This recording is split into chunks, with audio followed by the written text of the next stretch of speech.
An ugly crisis getting worse in Yemen today with no good answers for the United States.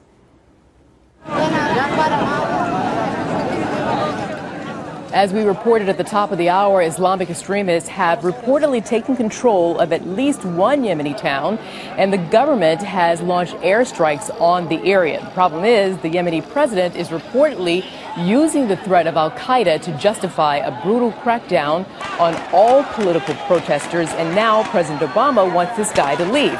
John Bolton, former U.S. ambassador, joining us now. So, Ambassador, first of all, should we really be concerned about how much control the militants are taking, or is this a ploy by Saleh to say, see, this is precisely why you don't want me to leave?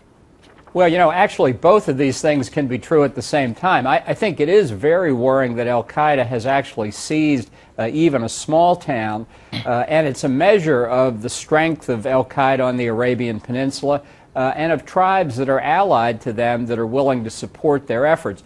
At the same time, I don't doubt that President Saleh is saying this is exactly what I told you about, and to use it as a pretext to do what he would like to do anyway, which is crack down on the opposition. But I think the point is it shows that events in Yemen are perhaps just beginning to spin out of control. Another result is that nobody wins, is that you have Yemen as a state essentially disappear and have a condition of anarchy in the territory that used to be known as Yemen, which would benefit Al Qaeda and would benefit Iran. And of course, Al Qaeda, a major threat, especially this branch of Al Qaeda, a major threat to America and to Europe. So where should the pressure be applied at this point, considering what we're watching now? Well, I'm not sure there is a lot of pressure the United States can apply. I think it's dangerous for the president, therefore, to be making comments about President Saleh or anybody else when our influence is as remote as it is. The Gulf Cooperation Council, the 6 other countries on the Arabian Peninsula, have been trying to broker an arrangement for President Saleh to leave. That has come close to success, obviously not yet gone all the way through. I think that's where the best effort for stability in Yemen can come from, because those governments, being next-door neighbors in effect, obviously have a considerable interest in trying to find a solution that leaves stability in their neighborhood. Yeah, but Saleh keeps playing this cat-and-mouse game. He's threatening to sign the paperwork that would go ahead and lead to his resignation, and then he reneges. So how can he really be trusted, and can you really count on those talks that you're talking about? Well, Saleh is a very cagey politician. I've negotiated with him. He's very, very skillful. And he's not the only person in Yemen who supports him. He has a fair amount of support. This is not a case of an autocrat on the one hand versus everybody else in the country who favors democracy.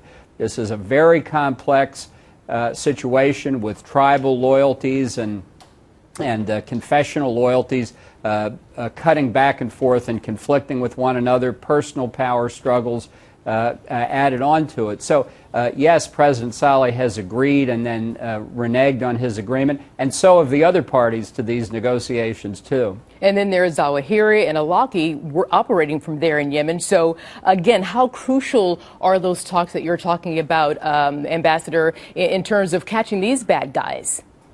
Well, obviously, the worst outcome from the U.S. perspective would be an Al Qaeda-dominated Yemen. And yet this is the circumstance, near chaos, the state's institutions, such as they are, weak to begin with, breaking down. This is a case study where a small, fanatical, determined group like Al Qaeda could seize power. So I do think that backing up the Gulf Cooperation Council nations is important. Because if Al Qaeda were to seize control, it would be a huge setback for the United States. And that, I think, is what we have to keep our focus on, not abstract concepts like spreading democracy or the Arab Spring, but America's core strategic interest, blocking Al Qaeda. And also, let's not forget the Shia tribe in the northern part of Yemen that Iran would like to exploit to get its own kinds of instability going on the peninsula. Ambassador, before I let you go, what exactly do you think the president should do then, considering this is very important to America? Well, I think working with the GCC countries, I think we ought to continue to be looking for a deal. I don't think that there is any point in the president making statements that he can't follow through on, because I think it leaves the GCC uncertain whether the president will support a deal that he may not like. Our interests here are, I think, finding ways to keep the terrorists from taking control, and certainly this development today is not moving in the right direction.